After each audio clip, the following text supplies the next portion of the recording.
రైతుల శాఖకు సంబంధించి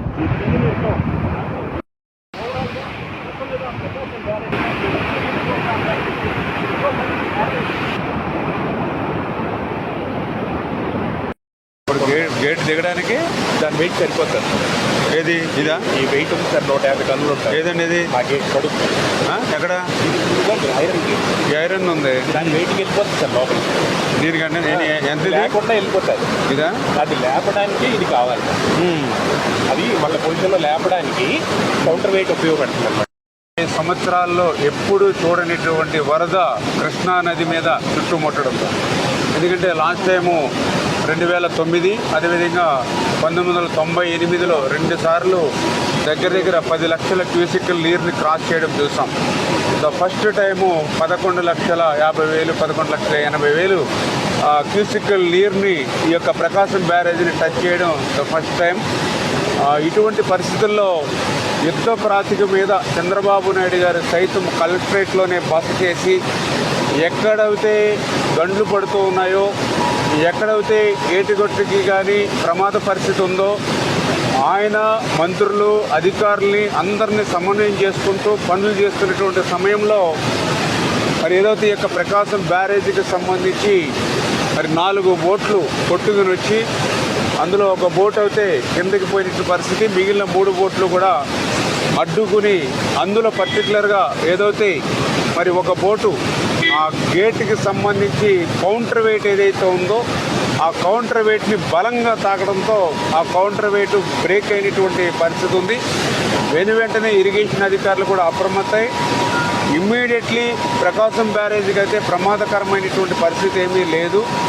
కాకపోతే రేపు మళ్ళీ ఆ ఫ్లడ్ తగ్గిపోయిన తర్వాత ఆ గేట్ని క్లోజ్ చేసుకునేటప్పుడు, అదేవిధంగా మళ్ళీ రేపు ఫ్యూచర్లో ఏదైనా ఫ్లడ్ వస్తే గేట్ని మళ్ళీ పైకి లిఫ్ట్ చేసేటప్పుడు ఆ కౌంటర్ వెయిట్ అవసరం ఉంటుందనేటువంటి ఆలోచనతో ఆ కౌంటర్ వెయిట్ పనులు ప్రారంభించాలనేటువంటి ప్రాథమిక నిర్ణయానికి ఇరిగేషన్ అధికారులు వస్తే చంద్రబాబు నాయుడు గారి యొక్క ఆదేశాల ప్రకారం ఏదైతే కన్నం నాయుడు గారు మీ అందరికీ తెలుసు, ఈ గేట్ల నిపుణుల్లో కానీ గేట్ల ఏర్పాటులో కానీ మంచి హిస్టరీ ఉంది. మొన్న కూడా తుంగభద్రలో వాటర్ ఫ్లో అవుతుండగానే, ఎందుకంటే అక్కడ ఉన్నటువంటి కర్ణాటక ప్రభుత్వం కూడా చేతులెత్తేసి రబీ కాదు ఖరీఫ్కి కూడా నీళ్ళు ఇవ్వలేము, పూర్తిగా వాటర్ తగ్గిపోయిన తర్వాతే గేట్లు పెట్టడం సాధ్యమవుతుందని వాళ్ళు అభిప్రాయపడిన దశలో ఆ రోజు చంద్రబాబు నాయుడు గారు కన్నం నాయుడు గారిని పంపించి ఏ రకంగా అయితే అక్కడ ఆ గేటుని ఫ్లో అవుతుండగానే నిలబెట్టి దగ్గర 70 TMCల నీటిని ఏదైతే నిల్వ చేశామో ఆ రకంగా ఇక్కడ కూడా ప్రస్తుతానికైతే మన అధికారులు ప్రస్తుతానికైతే ఇబ్బంది లేదు అన్నప్పటికీ కూడా ప్రస్తుతానికి ఆ గేటు మరి క్రిందకి దిగడానికి ఈ యొక్క కౌంటర్ వెయిట్ అవసరం లేకుండానే గేటు క్రింద దిగడానికి దాని వెయిట్కి దానికి దిగడానికి సరిపోతుంది. కానీ రేపు మళ్ళీ ఫ్లడ్ కనుక ఎప్పుడైనా వచ్చి గేట్లు లేపాలంటే మాత్రం కౌంటర్ వెయిట్ అవసరం అని చెప్తూ ఉన్నారు.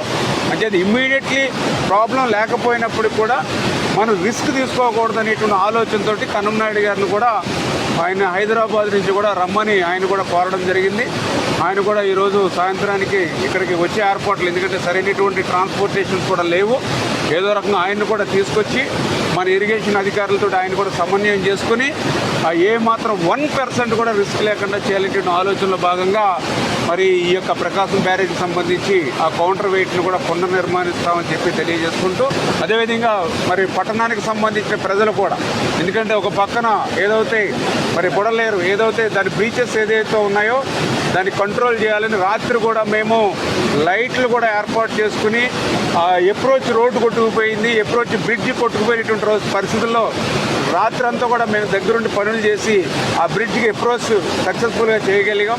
ఇప్పుడు రోడ్డును కూడా అప్రోచ్ను కూడా ఏర్పాటు చేసుకుంటూ ఉన్నాం బ్రిడ్జ్ దగ్గరికి వెళ్ళడానికి.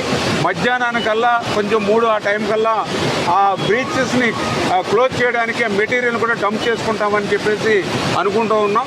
అదేవిధంగా ఏదైతే ఈ కర్రగట్టును కూడా ఏదైతే మంత్రి సత్యనారాయణ రాజు ఆశ్రమం దగ్గర కర్రగట్టు దగ్గర, అదేవిధంగా దానికి ఒక 5 కిలోమీటర్ల పైన ఒక చిన్న బ్రీచ్ కింద ఏదైతే పైప్ లైన్స్ ఉన్నాయో అవుట్ స్లీవ్స్ ఉందో లీకేజ్ అవుతూ ఉన్నాయి. అది కూడా సాధ్యమైనంత వరకు రైతులు అధికారుల సహకారంతో ప్రయత్నం చేస్తూ ఉన్నాం. దయ ఉంచి ప్రజలు కూడా ఇటువంటి విపత్కరమైన పరిస్థితి, ప్రకృతి విపత్తు వచ్చినప్పుడు అందరూ కూడా సహకరించాలని మీ ద్వారా కూడా అందరినీ కూడా కోరుకుంటాం.